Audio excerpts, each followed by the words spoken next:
নমস্কাৰ স্বাগতম জনাইছো ক্লাছ ফিক্স একাডেমীলৈ এটা গুৰুত্বপূৰ্ণ ভিডিঅ' আপোনালোকলৈ আগবঢ়াইছো ভিডিঅ'টো সেইসকল এছপাৰেন্টছৰ বাবে আটাইতকৈ বেছি গুৰুত্বপূৰ্ণ যিসকল এছপাৰেন্টছে আগন্তুক টেট ৰিক্ৰুটমেণ্ট অৰ্থাৎ এলপি আৰু ইউপি অৰ্থাৎ লোৱাৰ প্ৰাইমেৰী আৰু আপাৰ প্ৰাইমেৰী টেট ৰিক্ৰুটমেণ্টৰ যি নটিফিকেশ্যন ওলাইছে বা এডভাৰটাইজমেণ্ট ওলাইছে এডভাৰটাইজমেণ্ট এ আৰু এডভাৰটাইজমেণ্ট বি যিটো আপোনালোকৰ 27 ডিচেম্বৰৰ বাতৰি কাকতত পাব সেই এডভাৰটাইজমেণ্টৰ অনলাইন এপ্লিকেশ্যন কৰিম বুলি ভাবিছে অনলাইন এপ্লিকেশ্যন আপোনালোকৰ আজি অৰ্থাৎ 2 জানুৱাৰীৰ পৰা আৰম্ভ হ'ব সো সেই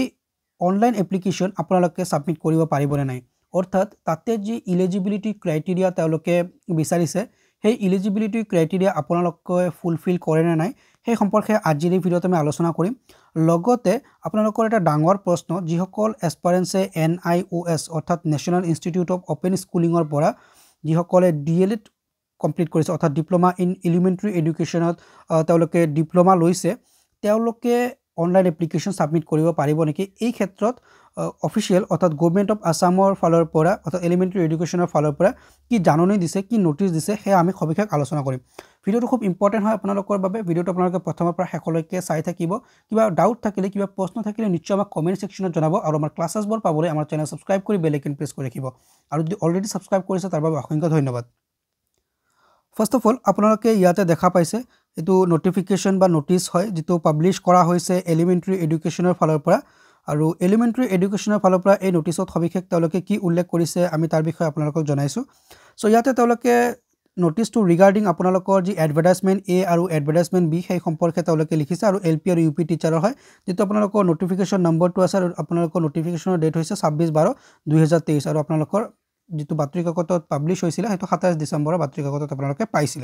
ওকে আৰু এই ক্ষেত্ৰত যেটো প্ৰশ্ন আটাইতকৈ ডাঙৰ উত্থাপিত হৈছে যে NIOS অৰ্থাৎ নেশ্যনেল ইনষ্টিটিউট অফ অপেন স্কুলিঙৰ পৰা যিসকলে DLED কমপ্লিট কৰিছে তেওঁলোকে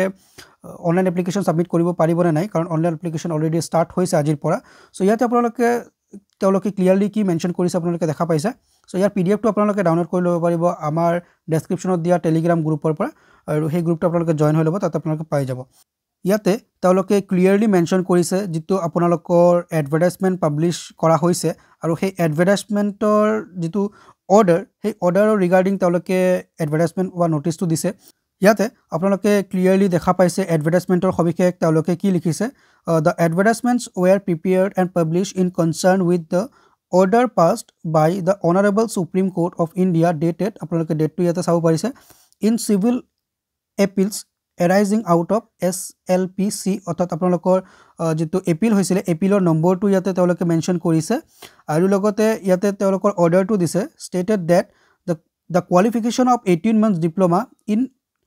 elementary education অৰ্থাৎ DLED acquiring from National Institute of Open Schooling ইয়াতে NIOS ৰ নামটো তেওঁলোকে ডাইৰেক্টলি ইয়াতে মেনশ্যন কৰিছে is no longer valid qualification to eligible for fresh recruitment to the post of the teachers অৰ্থাৎ ইয়াতে তেওঁলোকে নতুন যি ফ্ৰেশ টিচাৰ্স ৰিক্ৰুটমেন্ট হবলৈ গৈ আছে সেই টিচাৰ্স ৰিক্ৰুটমেন্টত যি NIOS অৰ্থাৎ নেশ্যনেল ইনষ্টিটিউট অফ অপেন স্কুলিঙৰ যেটো ডিপ্লোমা আছে অৰ্থাৎ ডিপ্লোমা ইন এলিমেণ্টাৰী এডুকেশ্যন হেতু তেওঁলোকে অস্বীকাৰ কৰিছে বা হেতু এলিজিবল নহব বুলি কৈছে কাৰণ হেতু 18 মান্থছৰ হয় আৰু একচুয়ালি কোৱালিফিকেশ্যন অৰ্থাৎ তেওঁলোকে যি এলিজিবিলিটি ক্ৰাইটেৰিয়া বিচাৰিছিলে যেনেকৈ LP টিচাৰ হ'বলৈ হলে তেওঁলোকৰ মিনিমাম কোৱালিফিকেশ্যন হাই সেকেন্ডাৰী পাস কৰিব লাগিব 50% মাৰ্কছৰ হৈতে আৰু লগতে 2 ইয়াৰ ডিপ্লোমা লাগিব তেওঁলোকে ক্লিয়াৰলি মেনশ্যন কৰিছিল তাতে 2 ইয়াৰ diploma whatever name none এনেকে তো ইয়াতে 2 ইয়াৰ নহয় আপোনালোকৰ NIOS যেটো ডিগ্ৰী আছিল হেতু ডিপ্লোমা আছিল হেতু আপোনালোকৰ 18 মান্থছৰ হয় গতিকে হেতু আপোনালোকৰ ভ্যালিড নহব এয়া আছিল আজিৰ ভিডিঅ'ৰ সবিশেষ সো ভিডিঅ'টো আশা কৰিছো আপোনালোকৰ বাবে ইম্পৰ্টেন্ট হ'ব সো আপোনালোকৰ বন্ধু বান্ধৱীলৈ শ্বেয়াৰ কৰিব আৰু যদি আপোনালোকে GT আৰু PGT graduate teacher and post graduate টিচাৰৰ বাবে প্ৰিপাৰেচন চলাই আছে তেন্তে ডেফিনেটলি আমাৰ ক্লাसेसবোৰ জয়েন কৰিব আমাৰ ক্লাसेस 3 তাৰিখ অৰ্থাৎ 3 জানুৱাৰীৰ পৰা ষ্টাৰ্ট হ'ব